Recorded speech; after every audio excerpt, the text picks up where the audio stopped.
Saludos a todos ustedes donde quiera que se encuentren. Es un poco diferente estar aquí arriba, nunca sabemos quién está detrás de todos los equipos electrónicos, ni quién está escuchando. Sean todos bienvenidos.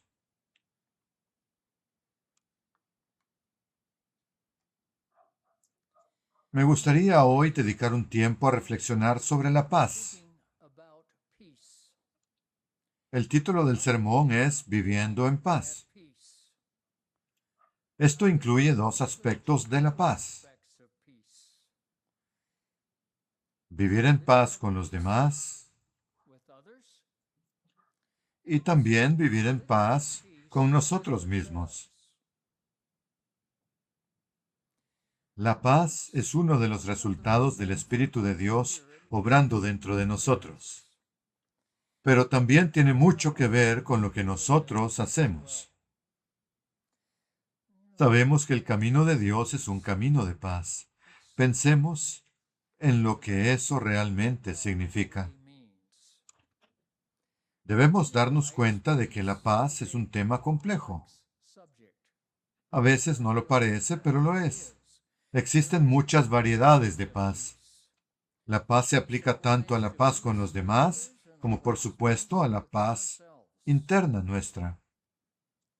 Todos fallamos en mantener la paz en algún momento. Y al hacerlo, con frecuencia acusamos a otros y nos excusamos a nosotros mismos. La mayoría de las veces se necesitaría un Salomón para evaluar con exactitud quién tiene toda la culpa por la falta de paz, como si solo una persona fuera completamente responsable. Sin embargo, concentrarse en buscar culpables no suele resolver el problema ni promover la paz.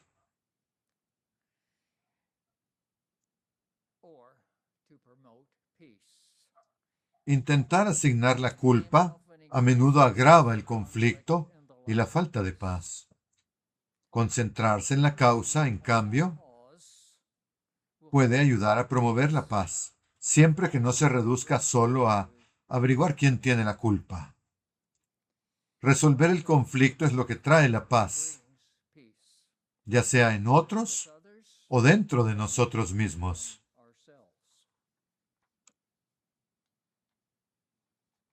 Deberíamos hacernos una pregunta. ¿Qué es la paz? ¿Es tranquilidad? ¿Es armonía?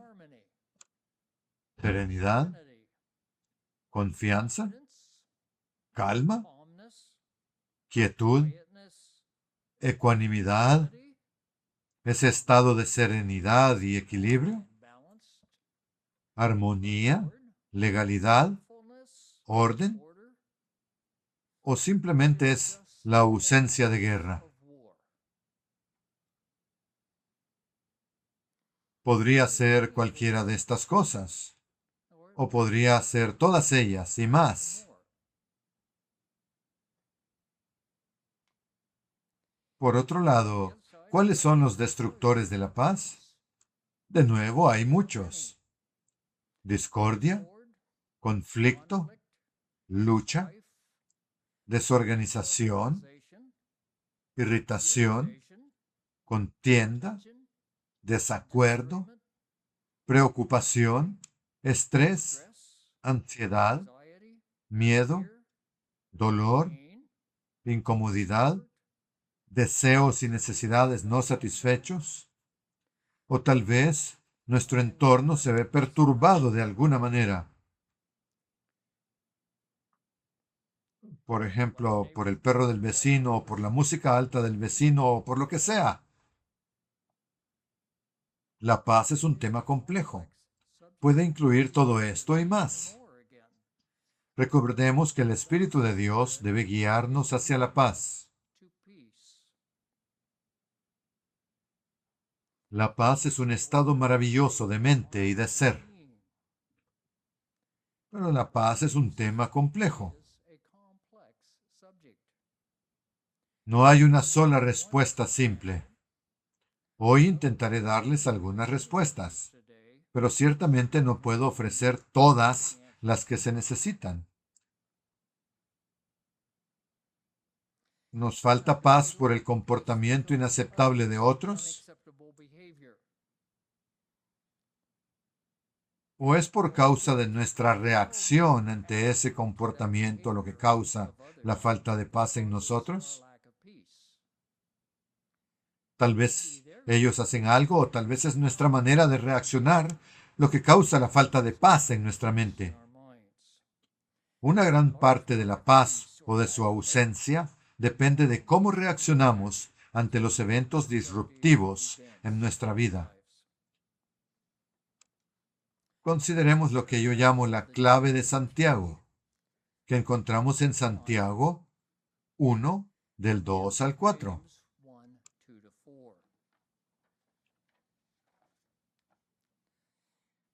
Santiago 1, 2 al 4 dice: Hermanos míos, tengan por sumo gozo cuando se hallen en diversas pruebas. Está viendo, es algo difícil de hacer, ¿eh? Tener gozo en las pruebas, sabiendo que la prueba de la fe de ustedes produce paciencia. Mas tenga la paciencia su obra completa, para que ustedes sean perfectos y cabales, completos, sin que les falte cosa alguna. Esto convierte una experiencia negativa en un desafío positivo. Cuando enfrentamos una experiencia muy negativa, ¿qué efecto tiene sobre nosotros? ¿Qué hace con nuestra paz? ¿Podemos darle la vuelta y convertirla en un desafío positivo?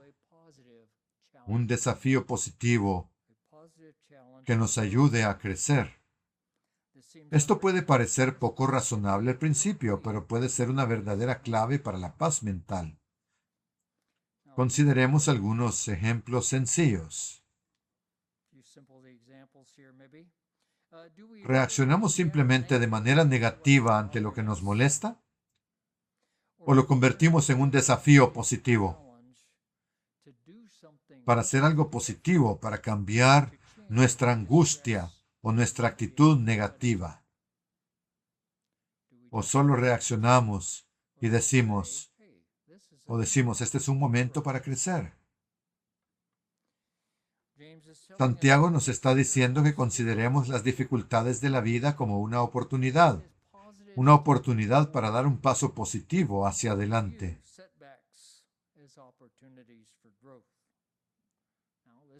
¿Vemos los contratiempos como oportunidades para crecer? Esto no es natural y no es fácil, pero puede conducir a una mayor paz mental. Si en lugar de ver un problema vemos una oportunidad para crecer, nuestra manera de pensar pasa de lo negativo a una esperanza positiva. Santiago nos anima a pensar positivamente en lugar de negativamente. Esto conduce a la ecuanimidad. Hablaremos más sobre la ecuanimidad dentro de un momento. Ya sé que puede parecer una palabra extraña por ahora. Supongamos que alguien me acusa de que es difícil convivir conmigo. ¿Alguien haría eso? No se me ocurre nadie. Pero tal vez. ¿Cómo respondo a ese desafío? ¿Me justifico? ¿Lanzo una acusación inversa? Bueno, tampoco es tan fácil vivir contigo. O tomo el control, no de la otra persona, sino de mi propia actitud. Y pienso, ¿cómo puedo hacer que vivir conmigo sea más agradable? Eso es convertir un enfoque negativo en uno positivo. El resultado final del consejo de Santiago es que seremos perfectos y completos. Sin que nos falte nada, no seremos deficientes en nada. Bueno, si pudiéramos hacer eso todo el tiempo, eventualmente llegaríamos a ese punto. Pero necesitamos cambiar a un enfoque positivo. El resultado final de esto, lo que yo llamo la clave de Santiago, es convertirnos en personas mejores y más pacíficas.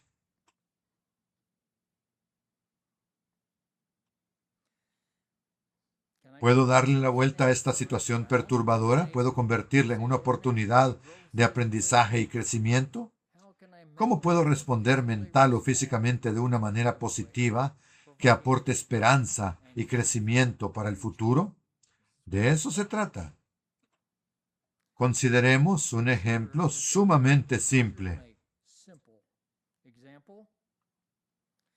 ¿Qué pasa cuando uno está detrás de un auto en un semáforo que ya se ha puesto en verde y el auto de adelante no se mueve?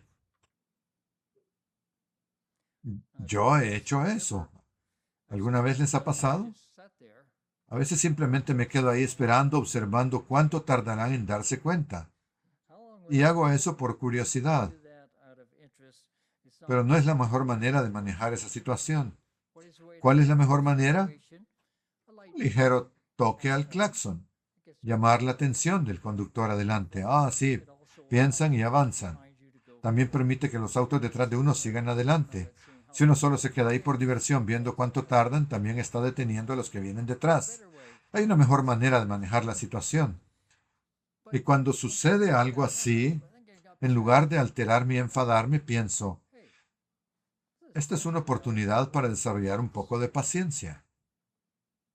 Puede tomar 1 o 2 segundos, generalmente no mucho más que eso. Eso es todo lo que hace falta. Pero eso es en lo que pienso en lugar de agitarme y decir, me digo, ¿cómo puedo convertir esto en un evento positivo?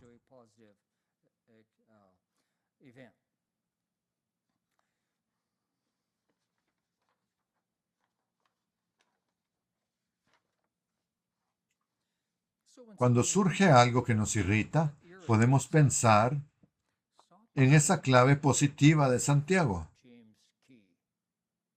convertirlo en un desafío, en una oportunidad para crecer, para avanzar. Y podemos usar tales experiencias para crecer en paciencia, en amor. Cuando alguien hace algo que no necesariamente fomenta el amor, podemos hacer que sí lo fomente. Amor, perdón, humildad, dependiendo de lo que haya ocurrido negativamente. Podemos practicar este tipo de pensamiento en muchas formas y en muchas situaciones.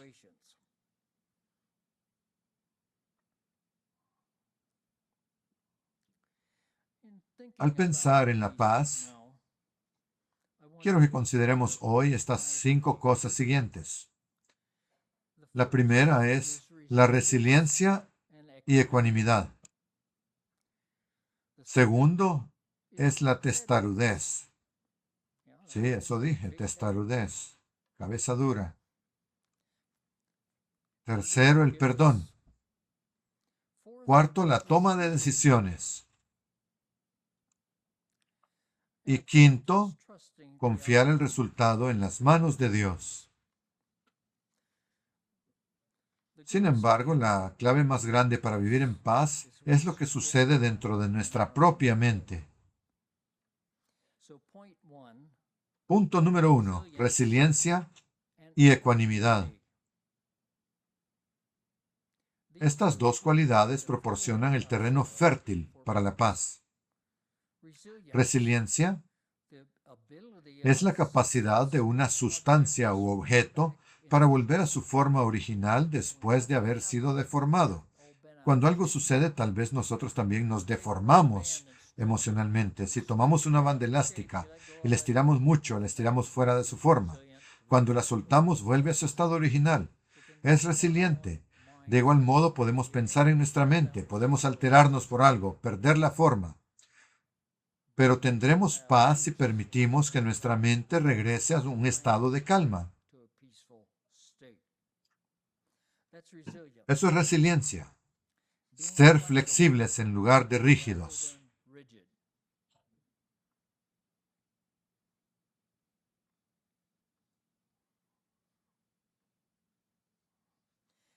Se trata de volver rápidamente a la normalidad después de que algo nos ha perturbado. Ser resiliente significa tomar los contratiempos de la vida con la seriedad suficiente como para aprender de ellos, porque debemos aprender de esas situaciones, pero sin permitir que distorsionen una visión positiva y pacífica de la vida. Recuperarse y avanzar, sin guardar rencor. Eso es resiliencia.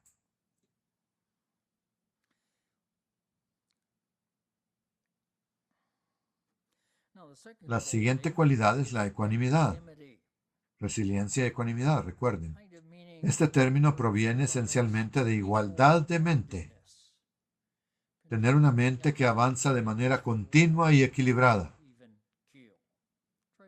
Permítanme dedicarle un poco más de tiempo a explicarlo. Es un término maravilloso, ecuanimidad. No es una palabra que escuchemos con frecuencia, pero es una clave fundamental para la paz personal. Encontré una definición en Internet que me resultó muy útil y quiero leérselas. Ecuanimidad se define como un estado mental de calma, especialmente ante el estrés o la decepción. Se refiere a un estado de estabilidad y compostura psicológica, sin dejarse perturbar por las emociones o el dolor. La ecuanimidad permite a las personas enfrentar las experiencias desagradables de la vida con serenidad y equilibrio, capacitándolas para mantener la compostura y sin reaccionar ante situaciones difíciles. Reflexionemos un poco sobre este significado para entenderlo más claramente. Este estado mental puede cultivarse activamente, lo que lo convierte en un rasgo muy valioso para mantener el equilibrio en la vida. ¿Han visto alguna vez a alguien a quien le sobreviene un gran problema y responde diciendo, ¿de dónde salió eso? Pero en lugar de alterarse o confundirse sobre qué hacer, en vez de centrarse en lo negativo, su mente de inmediato se enfoca en resolver el problema. Alterarse no ayuda en nada. Si uno está alterado, no puede pensar con claridad. Lo que realmente necesitamos hacer es cambiar de enfoque y decir, tengo un problema, ¿cómo lo resuelvo? ¿Qué pasa si descubrimos que tenemos una llanta pinchada? Tengo una llanta pinchada. ¿Nos lamentamos? ¿Nos quejamos? ¿Nos angustiamos mentalmente? ¿O simplemente sacamos la llanta de repuesto y la cambiamos? Son dos maneras completamente distintas de manejar un problema. Son dos formas distintas. ¿Nos dejamos abrumar e incapacitar mentalmente? Esa suele ser una de las primeras reacciones ante un problema importante. Nos alteramos tanto que no podemos pensar con claridad.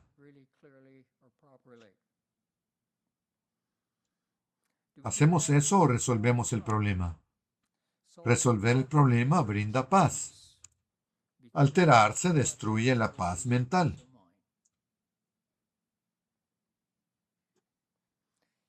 Como ejemplo personal, quisiera decir que siempre he admirado a Ali Abner como ejemplo de ecuanimidad.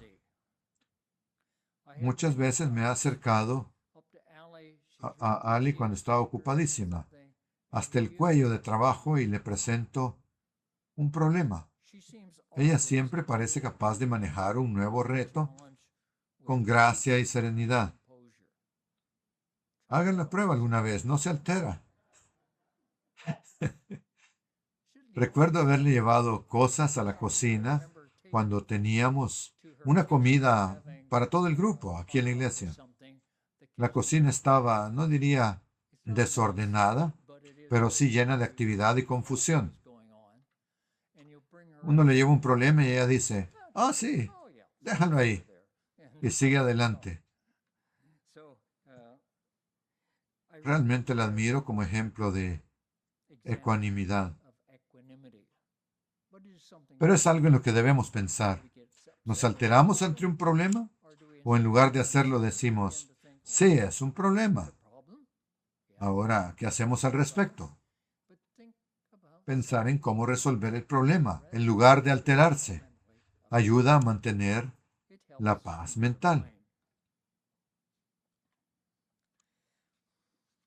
No se castiguen a ustedes mismos y no permitan que otros ni las circunstancias los castiguen mentalmente.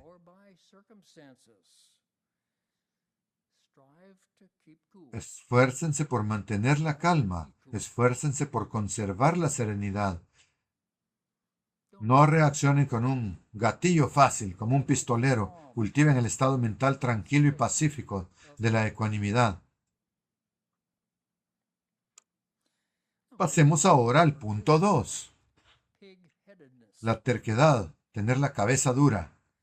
Una persona terca, cabeza de cerdo se dice en inglés, destruye la paz para sí misma y para quienes la rodean. La expresión terco como un cerdo o tener cabeza de cerdo es un verdadero modismo, no me lo he inventado yo. Proviene de una granja, o más específicamente de una granja de cerdos.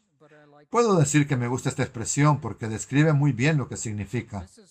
Esta es una característica que merece ser mencionada porque es muy común y destructiva para la paz. Esta característica nos lleva exactamente en la dirección opuesta de la resiliencia y la ecuanimidad. La terquedad no solo destruye la paz interior, sino también la paz con los demás. La terquedad o tener la cabeza de un cerdo se refiere a la cualidad o acto de negarse irracionalmente a cambiar un plan, una idea o una opinión sobre cualquier cosa. Se caracteriza por la obstinación y la falta de disposición para escuchar el consejo de los demás. Sinónimo de terquedad son obstinación y testarudez. Antónimos serían racionalidad y flexibilidad. A veces podemos decir, bueno, ¿es a mi manera o no es de ninguna manera? Ese es un buen ejemplo de terquedad. ¿Lo haces a mi manera o te vas? Cuando yo era niño, había un chico que podía permitirse comprar un balón de fútbol, mientras que los demás no podíamos. Y él decía, juegan con mis reglas o me llevo mi balón y me voy. He visto a muchos adultos jugar ese mismo tipo de juego. No con un balón de fútbol, sino con esa misma actitud. Probablemente yo mismo lo haya hecho de una forma menos obvia.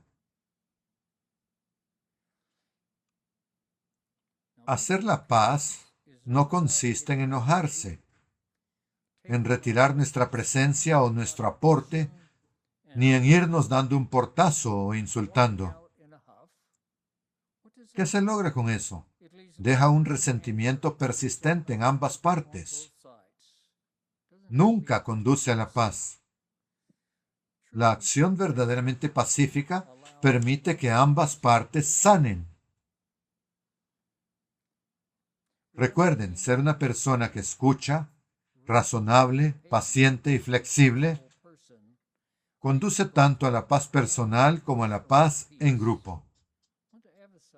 Hablamos aquí no solo de la paz interior, lo que ocurre dentro de la mente, sino también de la paz en la comunidad, de cómo interactuamos unos con otros. Así que no sean tercos, no tengan cabeza de cerdo. Reemplacen la terquedad con resiliencia y ecuanimidad.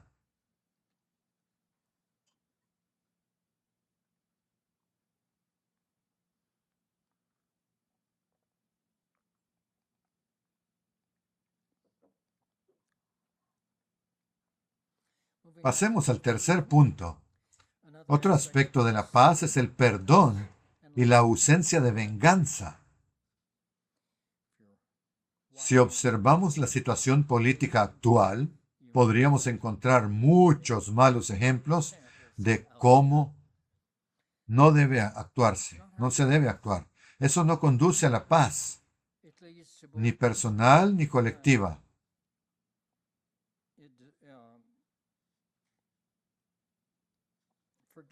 El perdón y la falta de deseo de venganza llevan tanto a la paz personal como a la paz grupal.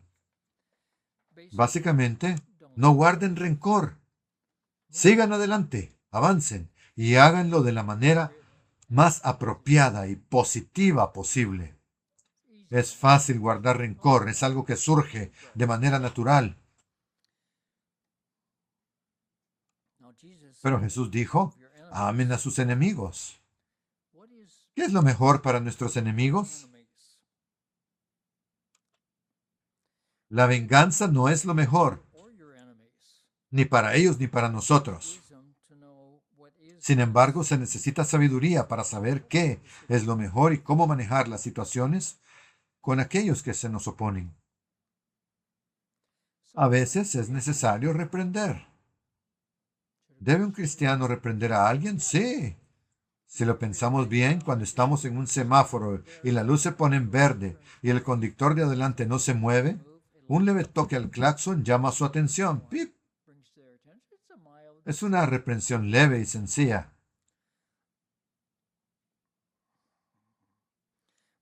Pero se necesita sabiduría para saber qué es lo mejor y cómo manejar las situaciones con quienes se declaran nuestros enemigos, porque como dije, a veces la reprensión es necesaria.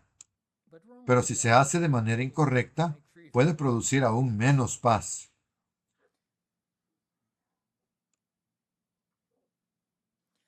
Jesús dio un ejemplo de esto que me gustaría usar.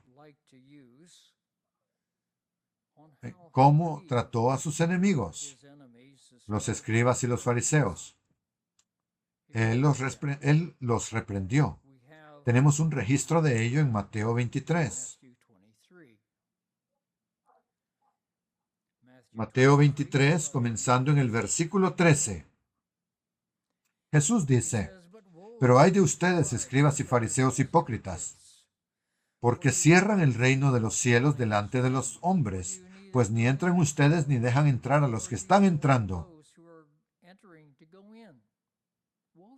Ay de ustedes, escribas y fariseos, hipócritas, porque devoran las casas de las viudas y como pretexto hacen largas oraciones. Por esto recibirán mayor condenación. Ay de ustedes, escribas y fariseos, hipócritas, porque recorren, son palabras muy fuertes, porque recorren mar y tierra para hacer un prosélito, y una vez hecho, le hacen 2 veces más hijo del infierno que ustedes.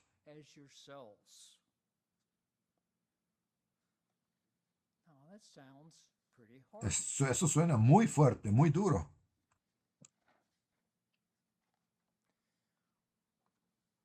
¿Estaba Jesús siendo amoroso con los escribas y fariseos al reprenderlos de esa manera? Pensemos en eso. ¿Qué pasaría si esto llevó a algunos de los escribas y fariseos a reflexionar seriamente sobre lo que estaban haciendo y a tomarlo con seriedad?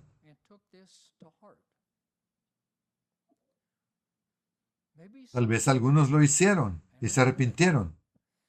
Algunos quizás miraron su proceder y concluyeron que Jesús tenía razón,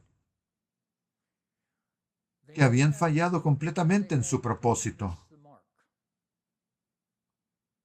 Es posible que algunos incluso llegaran a formar parte de la iglesia primitiva gracias a esta reprensión. ¿Es esto amar a los enemigos? ¿O es odiarlos? Es amarlos. Ahora bien, estoy seguro de que no siempre tenemos la sabiduría para hacerlo como Jesús lo hizo, para saber cuándo y cómo actuar así. Pero vale la pena considerarlo, es importante. No No es que Él los odiara tanto que los reprendiera con mala intención. Él los reprendió por amor. Fue una forma de amor hacia sus enemigos. Creo que eso merece reflexión. Esta fue una manera en que Jesús amó a sus enemigos. Pero la misma respuesta no funciona necesariamente en todas las situaciones. A veces la ausencia de venganza implica no hacer nada. Leemos acerca de esto en la profecía de Isaías sobre Jesús. En Isaías 53:7. Isaías 53:7 dice, angustiado él y afligido, no abrió su boca. Es diferente de lo que hizo con los escribas y fariseos. Era un momento distinto, una situación distinta, la manejó de otra manera. No abrió su boca. Como cordero fue llevado al matadero, y como oveja delante de sus trasquiladores enmudeció y no abrió su boca.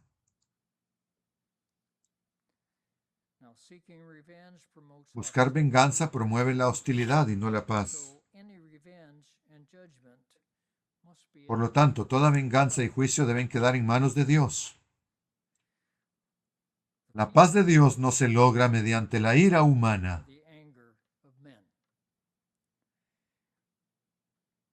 Requiere tacto y reflexión. Debemos pensar en cómo responder. ¿Qué será lo mejor para nuestros enemigos o para quienes nos afrontan? Sobre esto encontramos consejo en el Nuevo Testamento, en Romanos 12, comenzando en el versículo 18. Dice, si es posible, en cuanto dependa de ustedes, estén en paz con todas las personas. No se vengan ustedes mismos, amados míos, sino que dejen lugar a la ira de Dios, porque escrito está, mía es la venganza, yo pagaré, dice el Señor. Así que, si tu enemigo tiene hambre,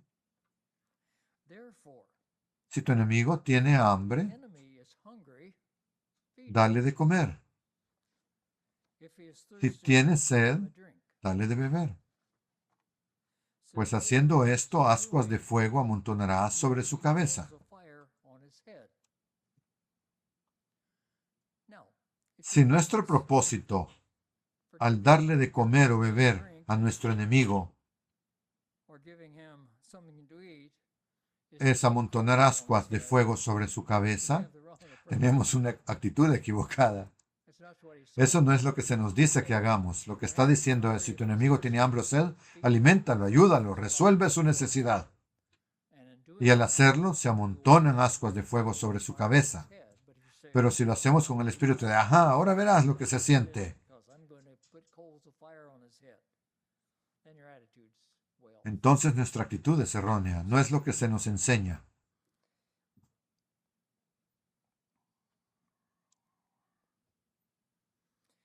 También vemos el ejemplo de Jesús en Lucas 23:33. Cuando Jesús fue crucificado.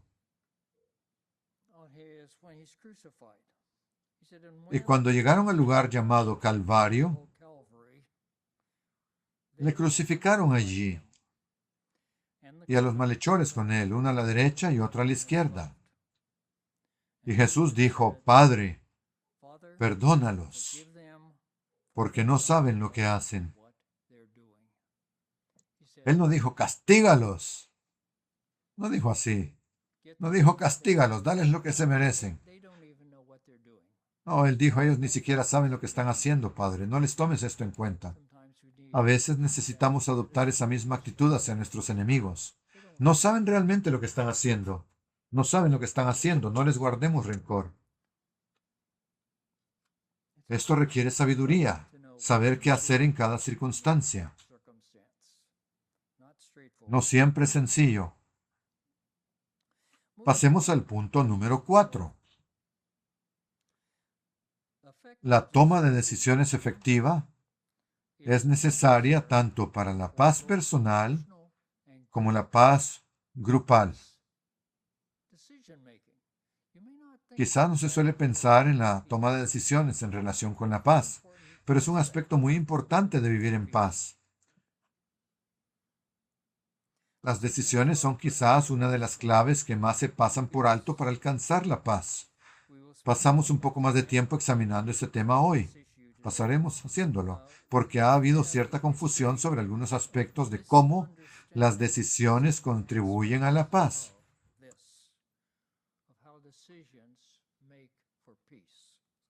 Por eso quiero dedicar un momento a reflexionar al respecto.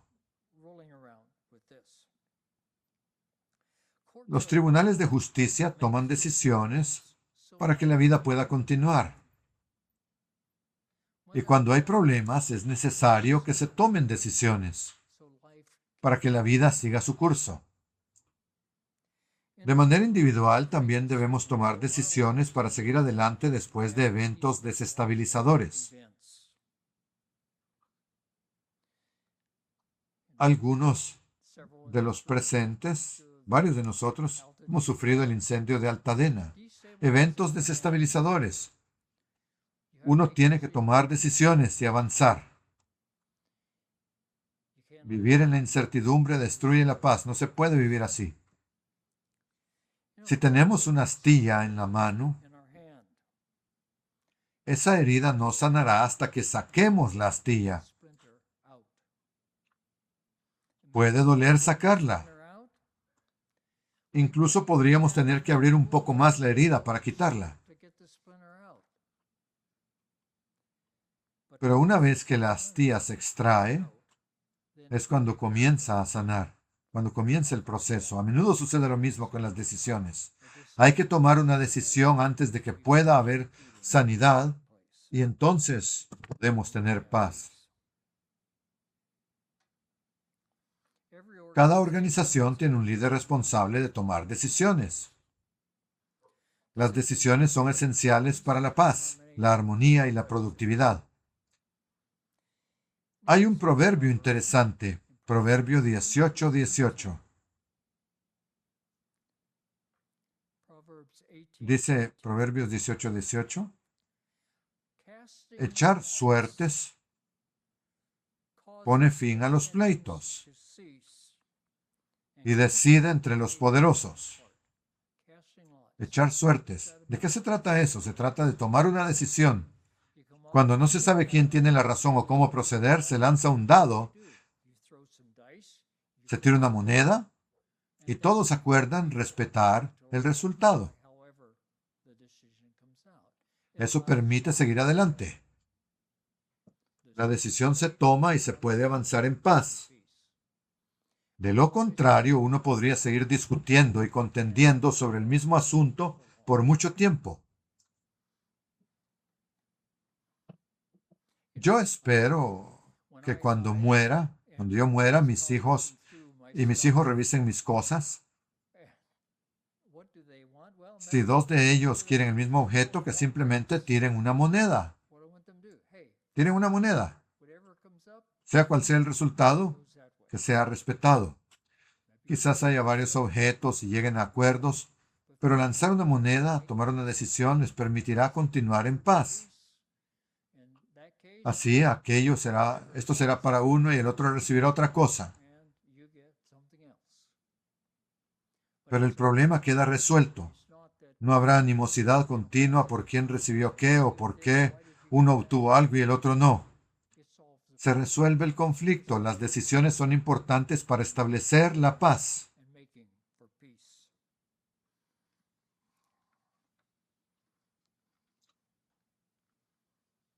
Observen una de las primeras cosas que Moisés hizo después de salir de Egipto.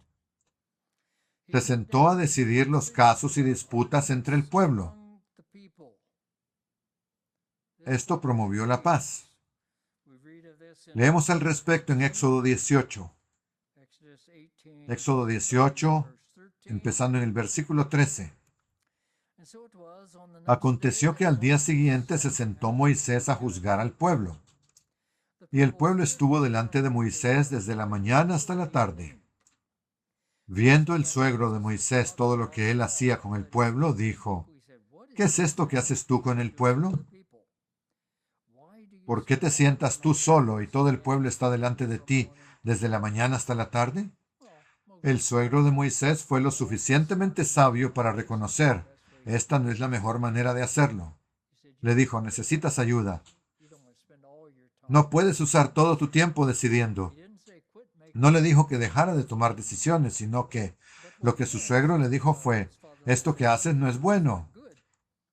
Le dijo, enseña al pueblo los estatutos y las leyes. Muéstrales el camino por el que deben andar y la obra que deben hacer. Pero tú, dice en el versículo 21, además, tú, versículo 21, tú escogerás de entre todo el pueblo. ¿El qué iba a escoger? A hombres capaces. Tú selecciona jueces para que hagan el juicio. Tú enseña al pueblo lo que está bien y lo que está mal. ¿Y cuáles son las leyes básicas? Pero escoge a otros hombres para que actúen como jueces. Observen el tipo de hombres que debían seleccionarse. Hombres capaces, temerosos de Dios, hombres de verdad que aborrecen la avaricia.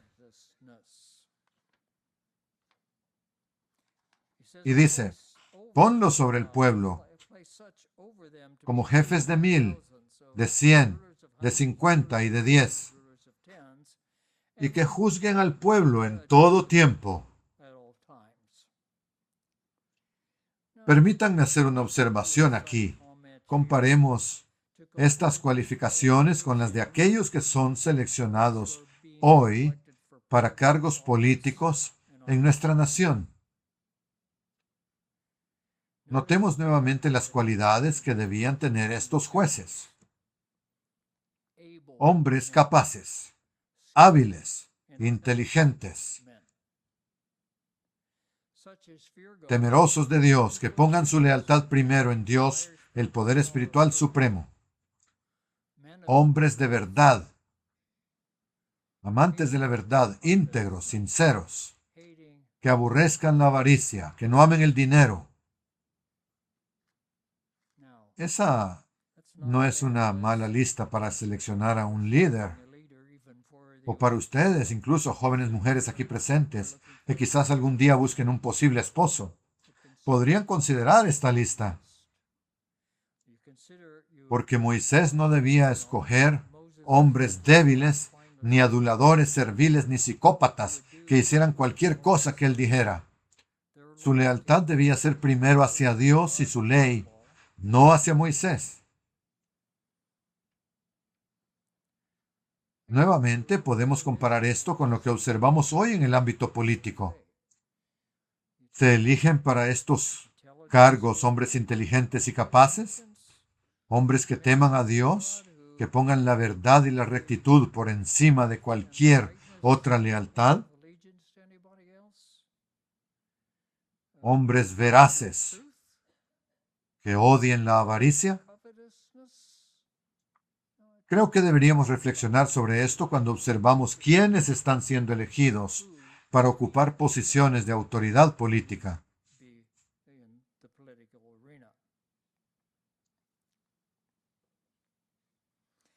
Podría surgir la pregunta, ya que estamos tratando el tema, ¿por qué no mujeres jueces? ¿Por qué Moisés no escogió mujeres? ¿Acaso no estaban calificadas? ¿No eran suficientemente inteligentes o carecían de cualidades? ¿O era porque tenían una labor muy importante que realizar para el bienestar de la comunidad?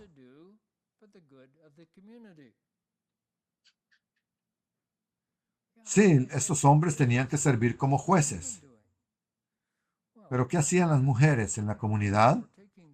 Cuidaban los hogares, alimentaban a las familias, formaban a la próxima generación de israelitas, de sus hijos. Hacían cosas que los jueces no habrían podido hacer. Había pues una división de labores, de funciones. No se trataba de que una tarea fuera más importante que la otra, sino de una diferencia de responsabilidades, cada cual con su función particular.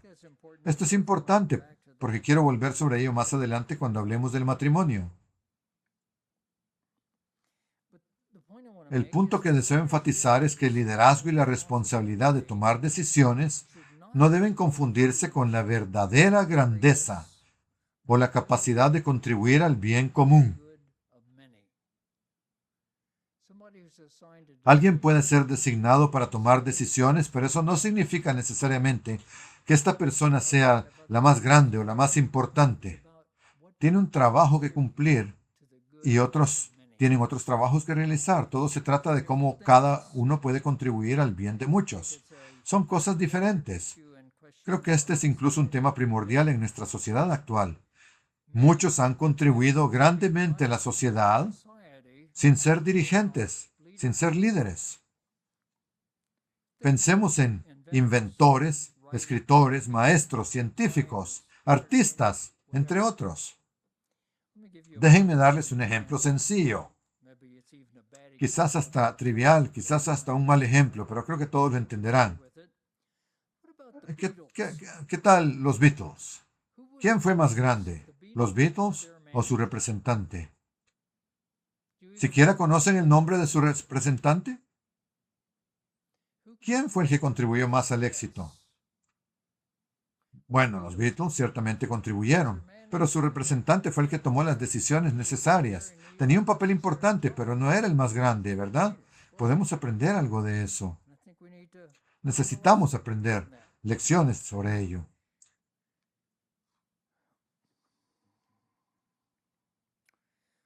¿Quién entre nosotros es el más grande, el mayor? Esa fue una pregunta que incluso inquietó a los apóstoles.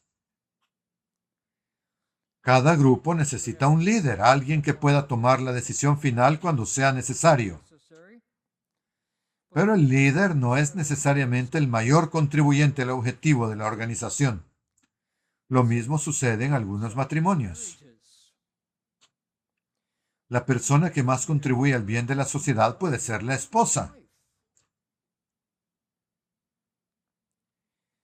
Pero aún así ella debe estar sujeta al esposo en los asuntos familiares para que la familia y la sociedad funcionen adecuadamente. No se trata de quién es el mayor o más importante, sino de cómo hacer que las cosas funcionen bien. Mi esposa y yo salimos a caminar casi todos los días por nuestro vecindario y nos encontramos periódicamente con Jane. Y Jane es una señora de 94 años, llena de vida, que suele salir a caminar sola. Jane nos contó que aún trabaja como consejera matrimonial. Nos comentó que los problemas matrimoniales más comunes giran en torno a una sola pregunta. ¿Quién tiene el control?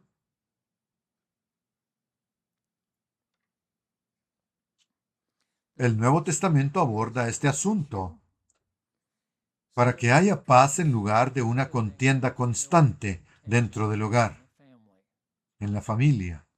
Pensemos en Colosenses 3:18, en este contexto. Colosenses 3:18. Casadas, esposas, estén sujetas a sus propios esposos, como conviene en el Señor. Por supuesto, el versículo 19 añade, esposos, amen a sus esposas y no sean ásperos con ellas. Esto se malinterpreta y se aplica erróneamente con frecuencia. No significa que el esposo sea mayor o más importante. Significa que él tiene la responsabilidad de proveer dirección general y apoyo a la familia. No quiere decir que el esposo siempre tenga la razón, ni que tome siempre las mejores decisiones, ni que sea el más importante dentro de la familia. Significa que tiene la responsabilidad de dar dirección y tomar decisiones principales para el bienestar de la familia. Esto no lo convierte en un dictador. El gobierno civil aún tiene autoridad sobre él. Si el esposo actúa de manera incorrecta o abusiva, puede ser llevado ante la justicia. Él no es la autoridad final. Pero tener una persona responsable, saber quién es responsable y aceptar esa responsabilidad permite que la sociedad funcione de manera clara y ordenada. ¿Quién es el más importante, el padre o la madre? ¿Es una madre o un padre el mayor? Esas son las preguntas equivocadas. La contribución es más importante que la grandeza. Cada uno tuvo una contribución que hacer en nuestras vidas. No podrían haber intercambiado papeles ni discutir constantemente sobre quién debía hacer qué. Cada uno tenía responsabilidades designadas. Y eso hacía que la familia y la sociedad funcionaran. Alguien tiene que estar a cargo en todo grupo. Pero esto no significa que sea quien hace la mayor contribución para el bien de todos. El esposo simplemente está designado como cabeza de la familia.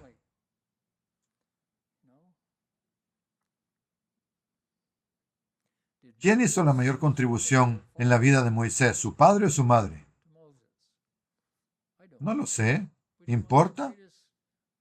No lo creo, no tengo idea. El resultado fue que tuvimos a un Moisés y funcionó. Ahora consideremos la lección de la historia de Débora en el libro de los jueces. Débora fue una mujer que hizo la mayor contribución en este relato. Por eso le llamamos la historia de Débora. Pero ella no intentó asumir el papel masculino de dirigir el ejército. Ella dejó esa responsabilidad en manos de un hombre. Sin embargo, ella fue la figura más destacada en la historia, más que el hombre que lideró el ejército. El hombre tenía un trabajo que Débora no podía hacer, dirigir el ejército. Pero Débora hizo la contribución más grande dentro de la historia, la mayor y más importante. Vale la pena reflexionar en esto. Debemos concentrarnos en la contribución y no en la grandeza.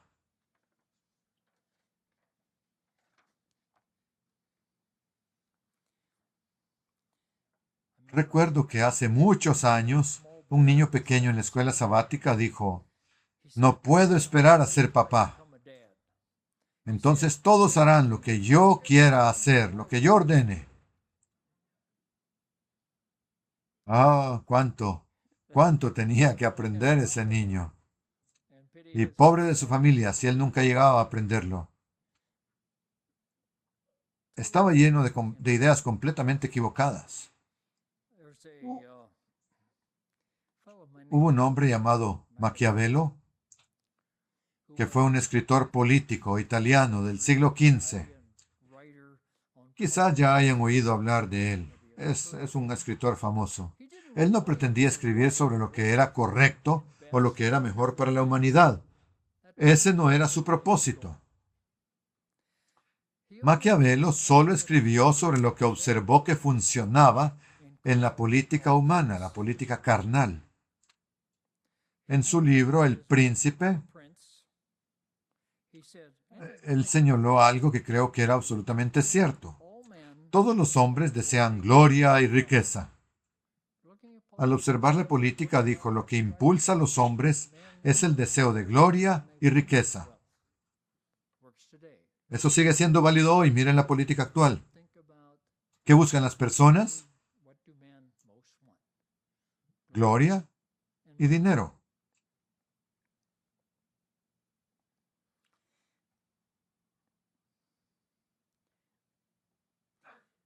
Este afán por la gloria, o podríamos decir la pregunta, ¿quién es el más grande?, ha estado vivo y presente incluso dentro de la iglesia, incluso nuestra propia iglesia, incluso desde los días de los discípulos. No estamos hablando de algo extraño o ajeno. Ha estado allí desde el principio mismo de la iglesia. Consideremos lo que ocurrió durante la última cena de Pascua con Jesús. Leamos un poco sobre lo que sucedió en esa comida, en Lucas 22. Lucas 22, empecemos en el versículo 14.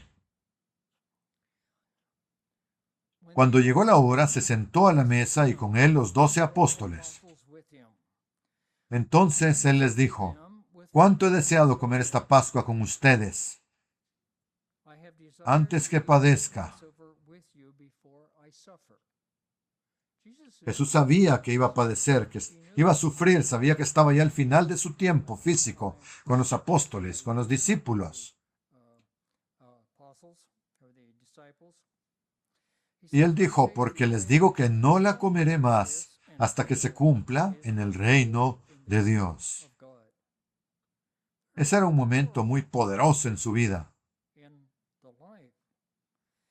Tomó la copa, dio gracias y dijo: «Tomen esto y repártanlo entre ustedes, porque les digo que no beberé más del fruto de la vid hasta que venga el reino de Dios». Y tomó el pan, dio gracias, lo partió y les dio, diciendo: «Esto es mi cuerpo, que por ustedes es dado. Hagan esto en memoria de mí».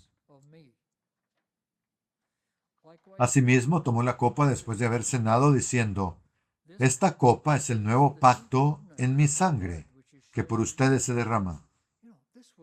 Este fue un momento muy serio y profundamente significativo para Jesús y para la iglesia, incluso hasta hoy. Un momento de gran significado.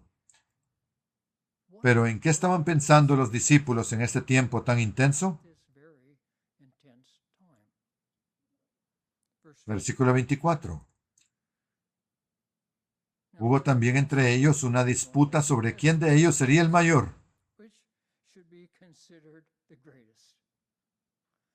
Aquí estaban en este momento tan importante, y ¿en qué pensaban? ¿Quién de nosotros es el mayor, el más importante? Resulta fascinante e increíble. Jesús les dijo: «Los reyes de las naciones se enseñorean de ellas, y los que sobre ellas tienen autoridad son llamados bienhechores. Mas no así entre ustedes, sino que el mayor entre ustedes sea como el más pequeño, y el que dirige como el que sirve». Porque ¿quién es el mayor? ¿El que se sienta a la mesa o el que sirve? ¿No es el que se sienta a la mesa? Sin embargo, el sirviente es el sirviente.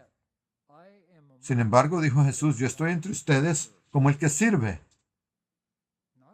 No se trata de quién es el mayor, el más importante, sino de quién sirve más y sirve mejor. Hubo una buena razón para que Jesús lavara los pies de los discípulos en ese momento. Porque aún en un tiempo tan solemne ellos seguían pensando: ¿quién de nosotros es el mayor? Alguien tiene que serlo. Quizás yo soy mejor que él, o al menos soy igual, pero no menor. Qué interesante cómo Jesús tuvo que responder a eso, cómo tuvo que tratar con discípulos que estaban pensando en quién de ellos sería el más importante, el mayor, en lugar de concentrarse en lo que realmente estaba ocurriendo en esa última cena. Pero Jesús, aún al corregirlos, los animó y les dio esperanza. Les dijo: «Ustedes son los que han permanecido conmigo en mis pruebas». Es decir, habían estado con él durante 3 o 3 años y medio. «Yo pues les asigno un reino, como mi Padre me lo asignó a mí, para que coman y beban a mi mesa en mi reino y se sienten en tronos, juzgando a las 12 tribus de Israel». He oído muchas veces que se interpreta esto como si cada discípulo fuera a juzgar una tribu distinta en Israel. Pero eso no fue lo que Jesús dijo. Él dijo: «Se sentarán en tronos juzgando a las 12 tribus». No dijo: «Pedro, aquí está tu tribu, Juan, aquí está esta otra tribu para ti». Esa es una conclusión errónea que a veces se ha asumido.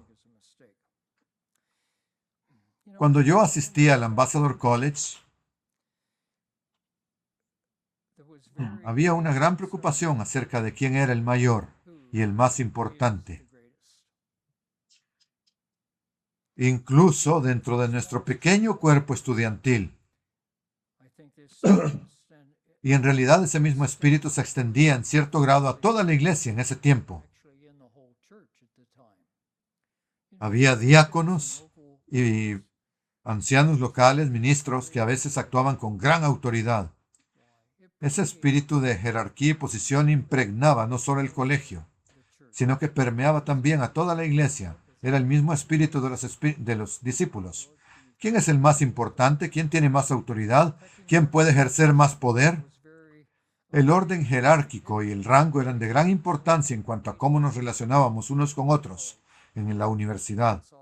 Los líderes de la clase, las posiciones en el club de oratoria, eran grandes símbolos de estatus. Y también importaba mucho si uno trabajaba en el departamento de correspondencia, en los jardines o en el área de limpieza. Todos sabían exactamente dónde se clasificaba cada uno.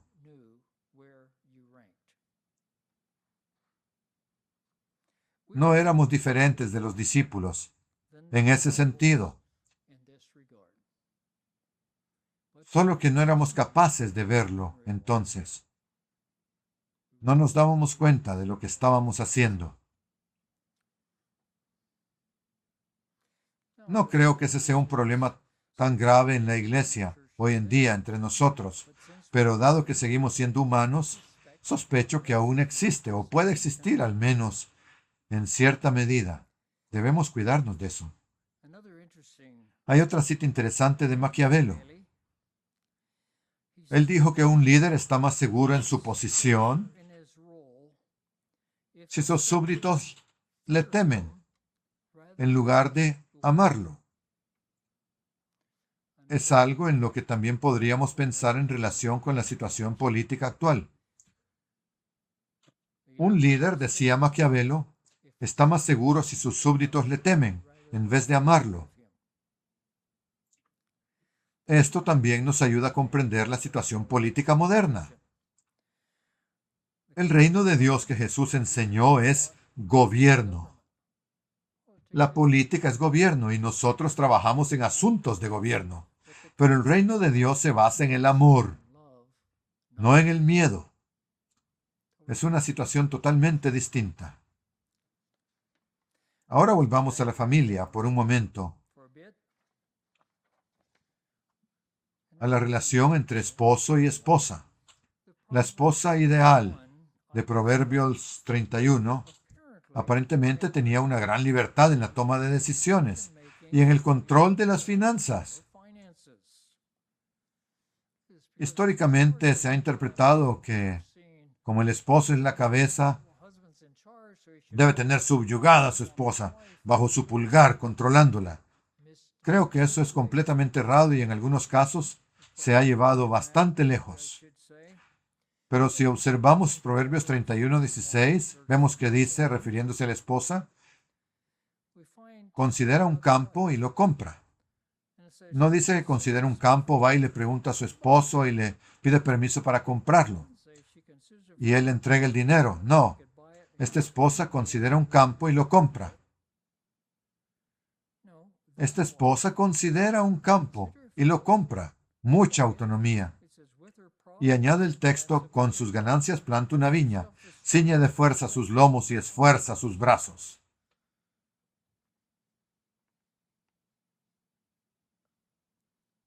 Encuentro esto bastante instructivo en cuanto a la relación entre esposo y esposa y en cómo debe llevarse a cabo.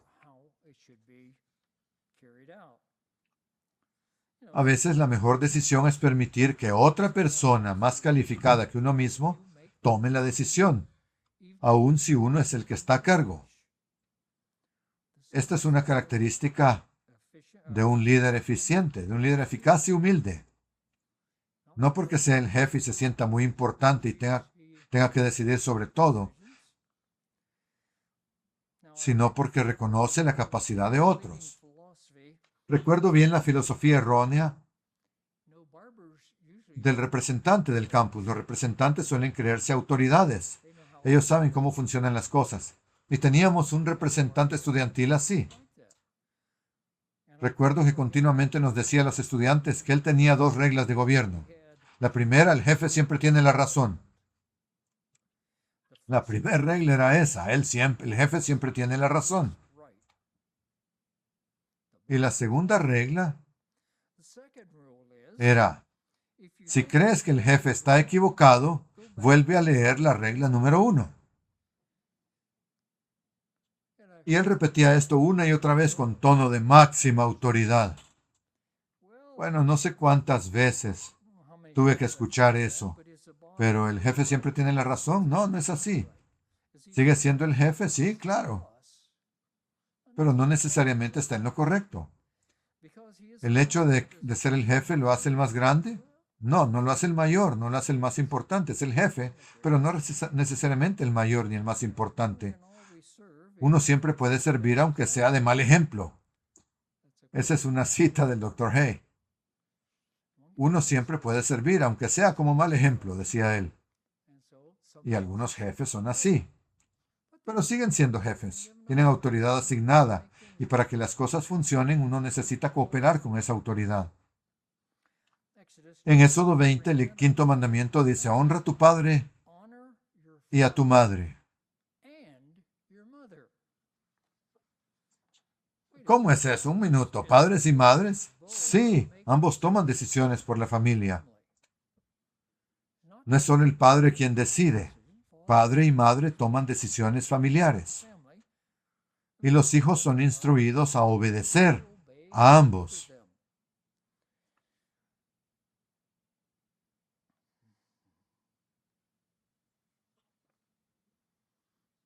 Por supuesto, la ley de Dios está por encima de ambos. Y si dan consejos o instrucciones contrarias a las leyes morales de Dios, se debe obedecer a Dios. En cualquier posición, ya sea entre el esposo y la esposa o en cualquier otra situación.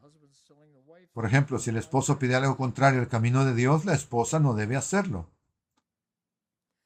La obediencia suprema es a Dios y a lo que es verdadero. Ahora bien, volvamos a los tribunales. Si los tribunales toman una mala decisión, ¿alguien sufre? Sí. Pero una decisión permite que la vida continúe. La falta de decisión frustra, detiene el progreso y no promueve la sanidad. Aún una mala decisión permite avanzar. Es importante entenderlo. Las decisiones son esenciales para promover la paz.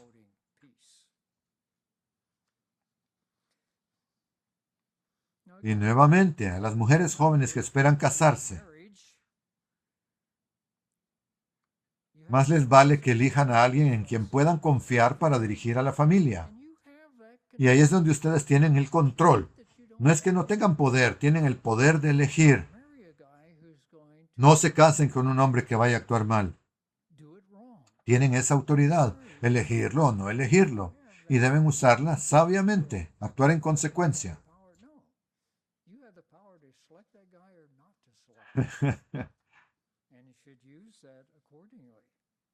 Pero si lo eligen, deben entender que la Biblia le da al esposo cierta autoridad dentro de la familia.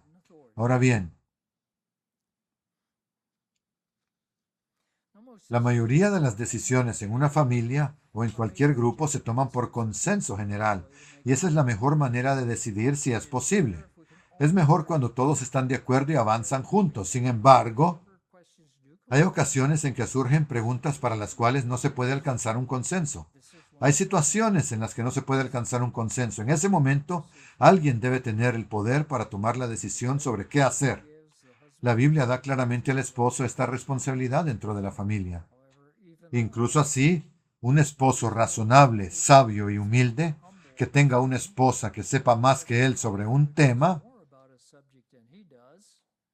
aceptará el consejo de su esposa.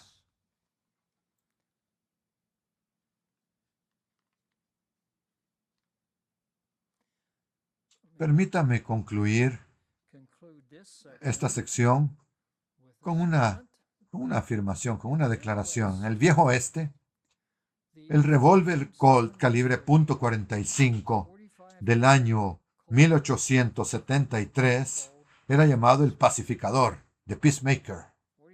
Un calibre .45 tiene más de 1,5 centímetros, como 1,5 centímetros de diámetro. Es un arma grande. ¿Por qué se le llamaba el pacificador? Porque tomaba muchas decisiones finales que no podían discutirse ni reconsiderarse. Era un pacificador porque las decisiones producían paz. Quizás la decisión fuera incorrecta, pero al menos se tomaba una decisión y la vida podía continuar después de eso. Y nosotros también necesitamos eso. Necesitamos decisiones claras que promuevan la paz. Ya para terminar mi punto final, el número 5. Confiar el resultado en las manos de Dios. Permítanme citar otro proverbio, Proverbio 16:33. Proverbio 16:33. El hombre echa suertes, pero la decisión depende del Señor. Si Dios realmente controla cada decisión que surge de echar suertes, no soy capaz de determinarlo. Pero nos da un principio valioso para vivir. Una vez que se toma una decisión, debemos avanzar en esa dirección. Ponemos esmero en tomar la mejor decisión posible, pero una vez tomada, confiamos el resultado a Dios. Esto nos permite vivir en paz, tomar una decisión y avanzar en esa dirección, aun si la decisión fue técnicamente incorrecta. Dios puede hacer que la experiencia obre para un bien mayor. Siempre recordemos la resiliencia, la ecuanimidad, el perdón y las decisiones claras contribuyen en gran manera a promover la paz, tanto de nosotros mismos como con los demás.